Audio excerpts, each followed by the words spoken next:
Hey, it's your boy Ron Big Black Garrett. I was asked the question the other day by a family member, no less. Why am I always bashing the black community? Now, I put out thousands of posts over the years, and the majority of my posts are positive. They focus on the few that are not positive because I want to affect change in the black community. I put those posts out because we can do better. I'm not an apologist for bad behavior, uh, not an apologist for when I go somewhere and people say, oh, they're racist. Look at how they're shooing away from us and all. No, they're shooing away because they know we're going to act a fool. And we talk about it amongst ourselves and laugh about it and joke about it, but then call everyone else racist because they look at us like that. That ain't cool. Y'all got to be tripping to sit here and try to call everyone racist because we act a fool. Then y'all go around making up names and being proud of it. YNs. Y'all proud of that. Like we're supposed to latch on to something like that. Are you kidding me? Whoever came up with that nonsense need to go on somewhere. How about young brothers? And then go and start teaching these young brothers how to act. No, see, I say what I say because I'm 58 years old and I'm tired of not seeing us accomplish what we could accomplish. Next time you feel like the white man is oppressing you, I want you to go to your subdivision, the end of your street, the end of wherever you live at. Look outside your front door and let me know if you see a white man standing there with a gun holding you in, keeping you from accomplishing what you can accomplish. Oh, I know about the history and how we were oppressed and all this other stuff. I'm not stupid. Hey, I lived under the same thing that you did. And I was out there making bad choices. When I made those bad choices, they caught up with me. But guess what happened when I started making good choices? Guess what happened when I started going to church? Guess what happened when I started listening to my mama? Guess what happened when I started serving the Lord? Wow, things changed.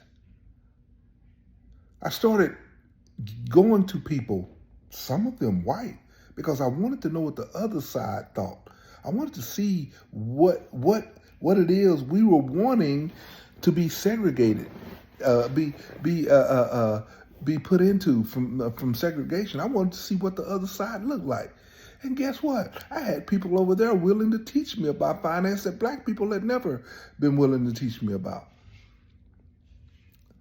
They told me I was going to never be in amount to anything. And that's not being critical of black people. We just have a way of being negative sometimes with our own people. Y'all know it's true. Get mad at me all you want. You know it's true. We have a way of stepping on each other's heads to get to the top, yet patting ourselves. We say, oh, we black, we all together. We ain't all together. Negro, don't come at me with that all together stuff. Because if we were all together, spoke as one voice, we would be speaking out against the violence in our communities, the fatherlessness in our communities. I came from a fatherless situation. And to say that we can't fix that problem is a bold-faced lie.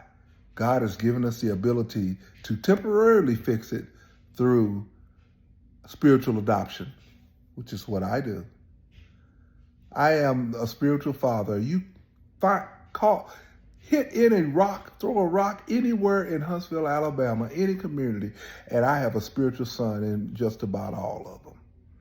I probably got 500-600 of them that, or more. I don't even know how many that know they can call on me, their father. And that ain't a brag because it wasn't me that did it. The Lord is the one that transformed my heart into that. But how many of you take on 2 or 3 or 4 kids that you know that don't have fathers, or fathers that are mostly absent for their life? Are you going and doing that? Volunteer to do that. Spend time once a week with them. Now you got to come up out of your busy schedule. That's what we need. How many of you are willing to go and help the elderly in our community? Check in on them. Make sure ain't nobody harassing them, thugging on them. That's the one thing I didn't do as a little old wannabe criminal. I didn't thug on old people, and I would kick anybody's butt that wanted to thug on old people. I had morals and standards, even as a little wannabe criminal. So, yeah, I do get on the black community a lot, but you know what? It's warranted, man. Everything I've just said to you proves it's warranted. But I'm also positive. And the thing about it is, you only hear the negative because demonic forces are clearing your ears up, clogging your ears up. Because there's no way you can say that Ron Big Black Garrett, is negative against the black community. I'm negative for a lot of the stuff we do. The agendas that we push forth over our black prosperity that we claim. There's other agendas that have come in and taken over our progress, and y'all cool with it. You know, you got people coming in from other countries. They tell us we don't have enough money in this country. And what happens? Other people come in from other countries, and all of a sudden money's found. And I'm talking about big money.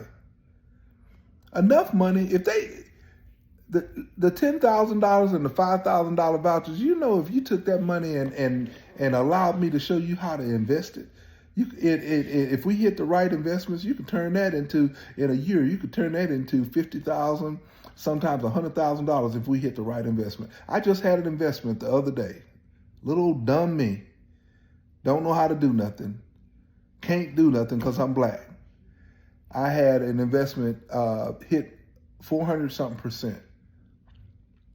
That thing, the stock that went from under $1 up over to $4 or $5, and I got another one that went from $4 to over $20. And I've made thousands of dollars in the last couple of weeks. Because I went out and learned a skill from someone. I didn't go to college to learn it. I learned it from other people. And you can do this too. And I'm not talking about the stock market. That's one way to earn extra money, because you can lose too. But you got to be willing to gamble, and you got to be willing to gamble on anything, to do anything for your future. I work 3-4 jobs a year. Most people will tell you, "Where's Ron? Ron is at work." I have no time to sit on my butt and play video games. I could. But every hour that passes by, I bring in less money. When my family knows that, hey, if we want to go on a cruise, I go and work. And I've always been that way. And you need to quit blaming the white man. No one's keeping your butt in your house. Go out and get a second job. Go out and get a third job. Yeah, you're going to spend less time with your family, but I tell you what, you'll be making them ends meet. Quit spending so much money drinking, partying. All that stuff pays nothing in the future. I know I've done it. I ain't trying to be the fun breaker here, but you know what? If you're complaining about your circumstances, then hey, you need to fund broke. So what I'm trying to say here is, quit blaming the white man for everything. The white man is not standing out there holding you down. You are. We've had bad things happen to our people. Get over it. This country is affording you the opportunity for greatness. I am living proof you can come up. High school education can bring in a lot of money every year. So I'm praying for you.